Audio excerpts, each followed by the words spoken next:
Speech off.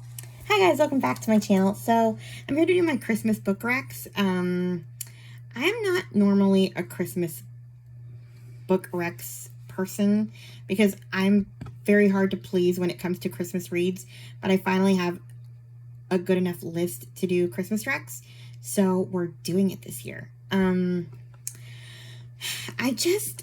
lot of Christmas books are like rom-com-y and like with romance tropes that I don't like a road trip with two people you hate, which I would never do because I'd rather walk on hot coals than sit in a car with someone I can't stand. So just the idea that someone would do that and then fall in love by the end is enraging to me. I don't like the matchmaking. I don't like the, what's the other one? This is my second take on the video. I had my third trope. Fake dating. Yeah, fake dating was the last one. And the matchmaking and the forced road trips. I hate a lot of it. So that rules out a lot of, oh yeah, and the coercion to come home, the guilt trips and the family guilt trips to come home. Yeah, no. I don't like any of it. So therefore, I'm very hard to please. That being said, we're going to talk about the books I do like.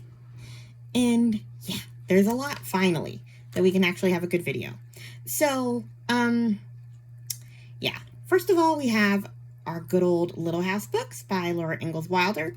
I love reading them around Christmas time or winter just because they're really cozy. And each book has a Christmas chapter that's, I don't know.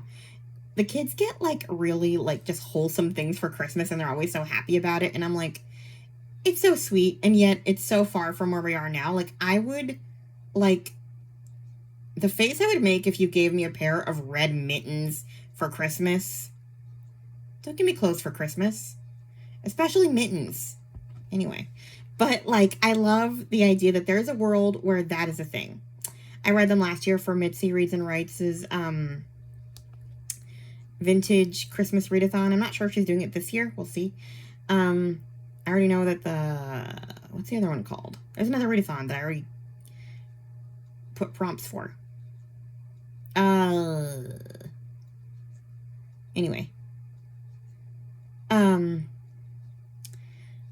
Yeah, so there's those books. I love reading those. We also have Little Women by Louisa May Alcott. You know, it's just cozy. And there's that Christmas chapter at the beginning. It's another thing that I like. They're what I would strive to be. I don't know if I could actually give away my Christmas dinner to the poor. I'd like to think I would and just have bread for breakfast, but I'm not that kind. So I like to think that there's a world where that actually exists. And then we have Jack and Jill by Louisa May Alcott. This one is a little less well known, but I've read this book over and over as a kid. And only recently do I notice that there's problematic things about missionaries and educating Black people. And I was kind of like, oh, this is so problematic. That being said, the rest of it is good. I enjoy, it's about Jack and his friend Janie. I think his name is actually Jack, but her name is Janie, but they call her Jill because Jack and Jill. They have a sledding accident, they're bedridden, and it's their year of recovery, and they have a really magical Christmas, and it's just cozy, and I love it. Kelly from Kelly Reads a Lot, I think read it a couple years ago, if I'm not wrong. So yeah. Then we have the Christmas Hope series by Donna Van Leer. I don't like every book in the series. I do not. But I think you should read them in order because some things happen. I tried to read them out of order and I missed some stuff and I'm glad I went back. That being said, I did not like certain books because of certain tropes that I literally review all the books with spoilers in my channel. So you can go find it at some point. Maybe after you've read them all or before you read them all. I try not to be too spoilery, but I explain why I don't like certain books and why I love certain books. So, yeah. But my favorites are... Oh, yeah. And Lizzie Faye Loves Books read them a few years ago. And, years and years ago, actually. It was like a long time ago. So I listened to her reviews as I read each book, so that was fun. But yeah, I'll tell you my favorites. We have, because they're basically, you don't to read them together. Each book is about a different, like, family or whatever, like, different circumstances. But some of them, like, there's recurring characters from past books, and some of them are in the same family as past books, so it's really better if you read them in order. So, yeah. My favorites are, well, first of all, the one I've been dying to read, and I just cheated and read first. The first time I read the series was The Christmas Hope. It's this social worker who, her and her husband lost their child. Their child, like, died, and they're, like, on the brink of divorce, and then she gets a call about this foster kid who needs a placement, and pretty much she, illegally takes her home, and they have Christmas together, and what's gonna happen, you know? I mean, it's a little kid at Christmas. Those are the kind of Christmas books I love. Then we have The Christmas Note. A curmudgeon lady is trying to clean out her house, and this next door neighbor helps her out, and it's wild. I need to watch the movie. Some of these books have movies. I mentioned that in my review of the entire series, but I loved this book. Then we have The Christmas Town. This one is about a former foster child who ends up in that town, and it's amazing. I love it. And then The Christmas Table is kind of, it's the last book in the series. I hope she writes more, but this is like the last one, and I can't really say what happens because that is a real spoiler. Like, those last 3 books in the series really follow this girl's journey, so can't really say much. Now on to Melody Carlson. She just has her own section here because there's so many, and I couldn't just pick one or two. So, first of all, we have my favorite, A Quilt for Christmas. This is the very first one I ever read. Amanda from Book Lover Amanda. I just finished watching her channel. And she said that this is the first one she read too, and then she went on to read other ones. I think we read it the same year, actually.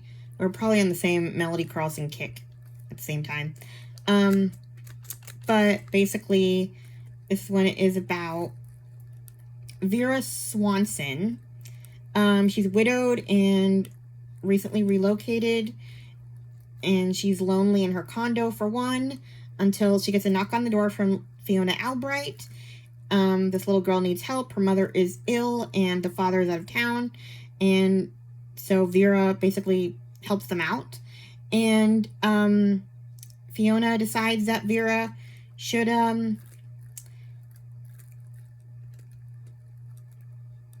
help her make a quilt for her mom. And thus, Vera gathers a bunch of people to help make this quilt, and it is pure Christmas sappiness that I love. So, yeah, those are the kind of books I like. There's a slight romance, but it's not much. And it doesn't bother me at all. It was like a hint of something coming. But it was fine. I loved it. Then we have The Christmas Blessing by Melody Carlson. Okay, these are all Melody Carlson. I should stop saying the author's name. It's a tongue twister. I haven't heard of anyone talk about this one. This one's pretty old, but this one takes place in 1944. So Amelia Richards received news that her baby's father was shot down in the South Pacific. So jobless and broke, she has nowhere to turn for help but her infant's paternal grandparents. The only problem is they don't know that she or their grandson exists. When Amelia discovers that the family is wealthy and influential, she's not sure whether she should disclose this child. And yeah, it's a whole thing. I can't really say more than that, but yeah, it's interesting. And I've never seen anyone read it, so maybe, Amanda, go find it. It's one I don't think you've read, as far as I know. Let me know if you have. Then we have The Christmas Angel Project.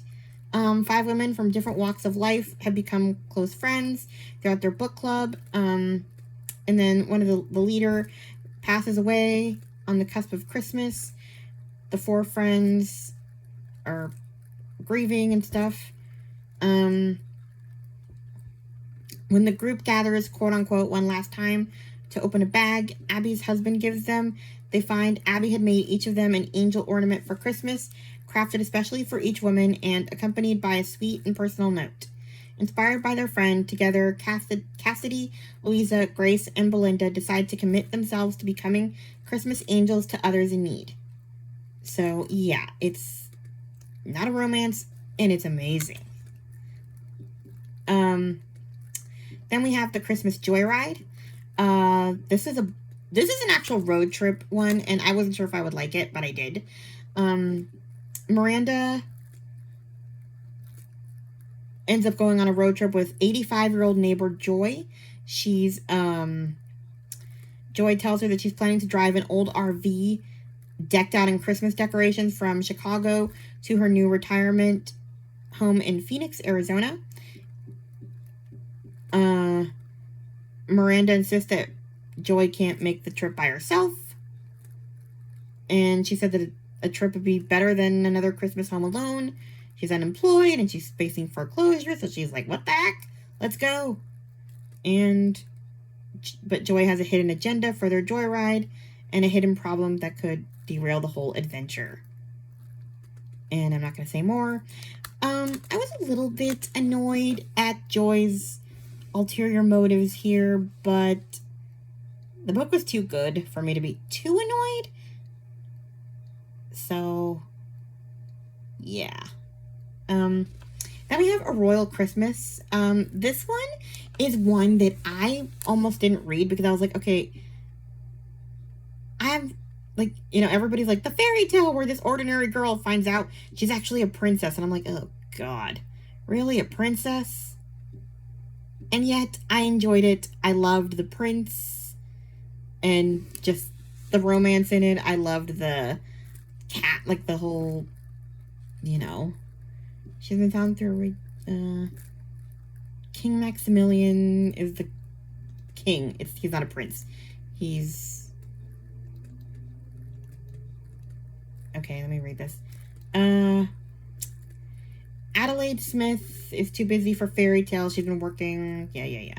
Then she receives a letter notifying her that she has been found through a DNA registry to be a direct descendant of King Maximilian, the ruler of a small Eastern European principality called Montovia.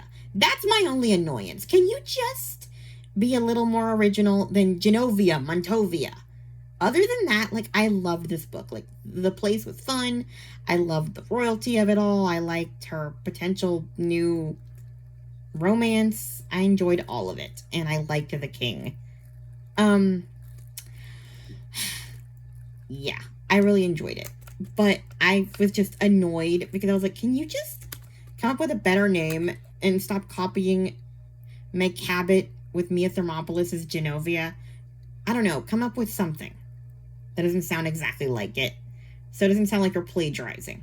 I'm not accusing her of plagiarizing, but it was annoying. Then we have Christmas in the Alps. I love this one. Simone Winthrop is grieving. She discovers a letter from her French great-grandmother who seems to suggest that she is heir to a family treasure. And she ends up on a trip to the Alps, and it is amazing and wintry, and I enjoyed it. Then we have Christmas at Harrington's.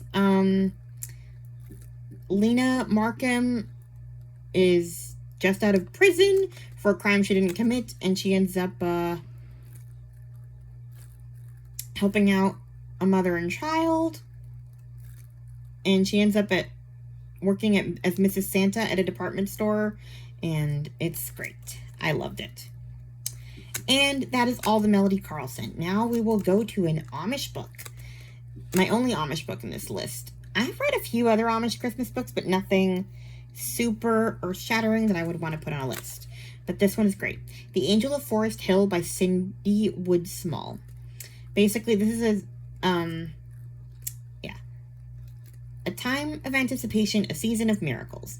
Because of Joel's impossible situation, 21-year-old Rose must sacrifice everything. As days pass into... Oh, okay. Weird. This... Oh, okay. Here it is. When old order Amish Rose Kurtz is asked to leave her family, travel deep into West Virginia, and help Joel with his children in the wake of tragedy, the quiet young woman recognizes a home where she might This is so vague. Basically, his wife dies in childbirth, and he needs a wife, and they ask her to be that wife, and she becomes that wife, and name only to help take care of his kids, because God forbid a man takes care of his kids. I had my reservations, but I actually love this book.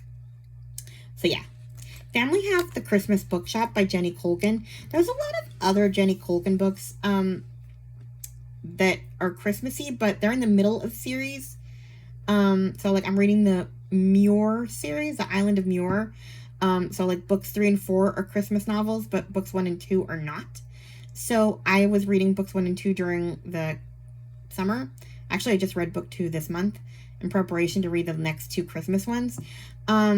That's why I'm not recommending those exactly, but they're good too. But this one is the first in the series. So we have The Christmas Bookshop. When the department store she works in closes for good, Carmen has perilously little cash and few options. She doesn't want to move in with her perfect sister Sophia in Sophia's perfect house with her perfect children and her perfectly ordered Edinburgh life. Frankly, Sophia doesn't exactly want Carmen there either. Her sister has always been sarcastic and difficult, but Sophia has yet another baby on the way, a mother desperate to see her daughters get along, and a client who needs a retail assistant for his ailing bookstore. So welcoming Carmen might still have some benefits for everyone. So yeah, Carmen ends up there, and we have old curmudgeon Mr. McCready's, and you know, she revamps the bookstore, and she's she's more the curmudgeon than the guy. It's a great read. There is some mention of, was there any no, that was a sequel. Yeah, I have a note here. Do not read the sequel. It is terrible. That's another problem with Jenny Colgan. It's like she goes on a roll with her first couple of books in a series, and then her last one is abysmal. I don't know why, but this first one is amazing. Just don't read the sequel. Kelly from Kelly Reads a Lot also read it same year I did, and yeah, we were not fans of the sequel. So we both DNF'd it, but truly the first one ends in a good way. You don't need the sequel at all. Just read the first one. I also like the Rosie Hopkins Sweet Shop series. The first one's on a Christmas one. The second one is a Christmas one that I loved it. The third one is a Christmas one also, but it goes completely off the rails, and we end up in Africa? And I was like, what happened? How did we get here? That's what I mean by her books go insanely off the rails. So yeah. Then we have The Christmas Sisters by Sarah Morgan. This one has some trauma in it. We have Suzanne McBride is dreaming of the perfect cozy Christmas. Her 3 adopted daughters are coming home, and they rarely come home. And she but they all have like traumas and stuff, and it's kind of just them sort of getting along or getting back together and trying to act like everything's great, even though they're all falling apart at the seams. So yeah, there's that one. Then we have the Christmas Tree Farm series by Jacqueline Frost. The first one is The 12 Slaves of Christmas. These are just cozy mysteries that she writes that are, someone dies. They're really cozy and fun. I mean, she has a blindfolding gingerbread house making thing, which is amazing. So, it was fun. I like the whole series. I'm not going to go into it, but read all of it. Then we have The Christmas You Found Me. This is a series, Heart of the Wilderness series by Sarah Morgenthaler. I don't know when the next one's coming out. I haven't seen it, but this is the first one. I read it last year. I heard about it from the Literally Reading podcast. This is an arranged marriage. So we have Sienna Naples' family. Sienna Maple. She has taken care of their land or whatever. But at Christmas time, with her parents gone and her marriage ending, she's kind of lonely. And then a tall, handsome stranger and a little girl walk into her life, and suddenly the holidays are alive again. Basically, this guy needs insurance for his daughter because she's losing a kidney, which is wild. And arranged marriage, and it's amazing. And you cry a lot. Then we have A Holiday by Gaslight by Mimi Matthews. This one was a surprise for me. I thought I would hate this, but I loved it. A dutiful daughter, Sophie Apperset, is quite willing to marry outside of her class to ensure the survival of her family. But the darkly handsome Mr. Edward Sharp is no run-of-the-mill London merchant. He's grim and silent, a man of little emotion or perhaps no emotion at all. After 2 months of courtship, she's ready to put an end to things. After all, even a dutiful daughter has her limits. And, then they decide to try again, and stuff happens, and it's amazing. And it's, yeah, I loved it. A lot. And I kept getting it recommended to me repeatedly, and I was just like, okay, this is gonna suck. It sounds like the book I would absolutely hate. Grumpy Sunshine. I also generally do not do well with grumpy men. Like, generally speaking, if a man has an attitude, I instantly hate him, and I never recover. And I recovered. So this has to be good, right? Another Christmas book I thought I would hate is Catching Christmas by Terry Blackstock. I heard about it from everybody and their mother, and I refused to read it for years because matchmaker. I hate a matchmaker. I said this at the top of the show. I hate a matchmaker. And this turned out to be not so much of a matchmaker. I mean, she was, but it was more about, well, basically this taxi driver gets a call from an old lady, and she's got, like, kind of memory issues, and, he's instantly, like, anyway, I'll just read the description. This year, Christmas comes just in time. As a first-year law associate, Sydney Batson knows she will be updating her resume by New Year's if she loses her current court case. So when her grandmother gets inexplicably ill while she's in court, Sydney arranges for a cab to get her to the clinic. The last thing cab driver Finn Parrish wants is to be saddled with a wheelchair-bound old lady with dementia. But because Miss Callie reminds him of his own mother, whom he failed miserably in her last days, he can't say no when she keeps calling him for rides. Once a successful gourmet chef, Finn's biggest concern now is making his rent, but half the time Callie doesn't remember to pay him. And as she starts to feel better, she leads him on wild goose chases to find a Christmas date for her granddaughter. I mean, like I said, I hate a matchmaker, but it's really funny because you don't really see too much of Sydney or, like, the matchmaking work. Like, obviously by the end of the book it works, but I don't think she necessarily meant it for it to be him and her at first. It was just funny that, like, she was, like, doing this, and she was very funny. And he was like, what am I going to do with this lady? So, yeah. It was great. Then we have another series. I forget what the series is called, but the first book is called Christmas with the Lords. I heard about it from Katie from Paperbacks and Ponytails. So we have Urgently, a Nanny for Christmas. Seeking an adventurous nanny to work for the aristocratic Lord family at their country estate. Must love naughty dogs, mischievous children, and have a high tolerance for Christmas chaos. Room and board provided. Penny Whittlesham is stunned when her long-term boyfriend suddenly dumps her, leaving her with a broken heart just in time for Christmas. At a loose end, she accepts a job as a short-term nanny to a family she's never met. Climbing aboard a train bound for the Dorset countryside, a tear rolls down her cheek. Alone, working among strangers. Could her Christmas be any less magical?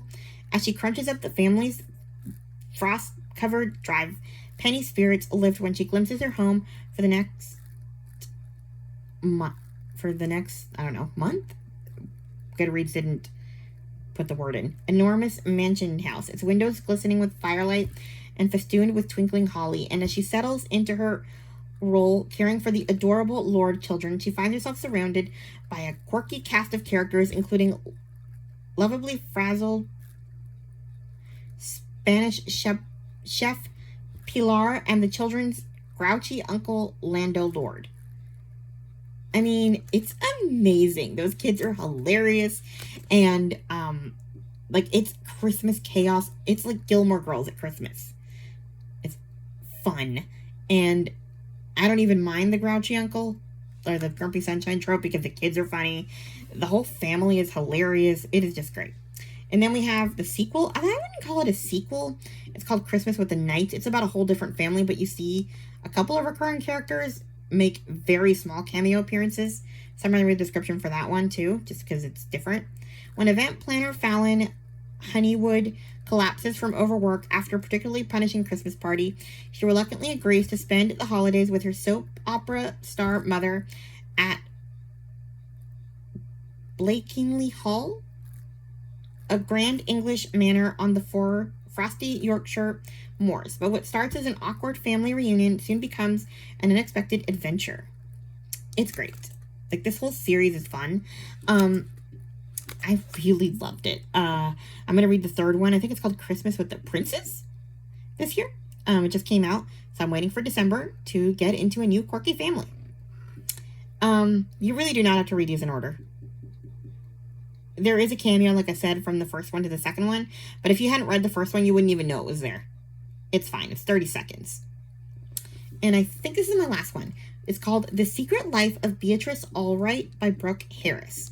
This does not sound like a Christmas book, but it is. It takes place, majority of it takes place at Christmas time, and I did not realize it, so I ended up reading it in August, because it didn't sound like a Christmas book, even though it came out in February. But I consider it a Christmas book, because a lot of it really did take place at Christmas. Beatrice Allwright is the queen of silver linings. She can find a spark of hope in any situation, even when her partner delivers earth-shattering news that leaves Bee and their 4-year-old Ellie without a home. She refuses to panic, because Bee believes that what she has is more important. Her job at St. Helens Hospital, which offers a warm, dry shelter for her and Ellie to stay while she figures things out. By day, Bea cleans the wards. By night, she tucks her daughter into bed between mops and buckets and tries so hard to hold on to hope. When Bea sees an old man sitting on a cold and lonely bench outside the hospital, she really doesn't have time to stop. She should be clearing up her own mess, not worrying about this cantankerous stranger. But Bea can't help herself. So, yeah, I can't really, like I said, it takes place at Christmas time, and it is a really good Christmas story with a nice romance, cute kid, and I actually do like cranky older people. I heard about this one from Chloe from Always Booked. It was in one of her new release videos, but like I said, it did not sound like a Christmas book. But it is a Christmas book, and it is great. I mean, it's a little depressing because, you know, poverty and stuff, but it's got Christmas all over it too. So, yeah, just give it some time. You'll get to the Christmas. So, it's a down on their luck family at Christmas. So, yeah, that is everything in my Christmas book recs. I hope you guys found something you like. You probably read a lot of them already, but some you might not have. So, yeah, please like, comment, and subscribe, and I'll talk to you guys in my next video. Bye! Speech on. Stop recording video.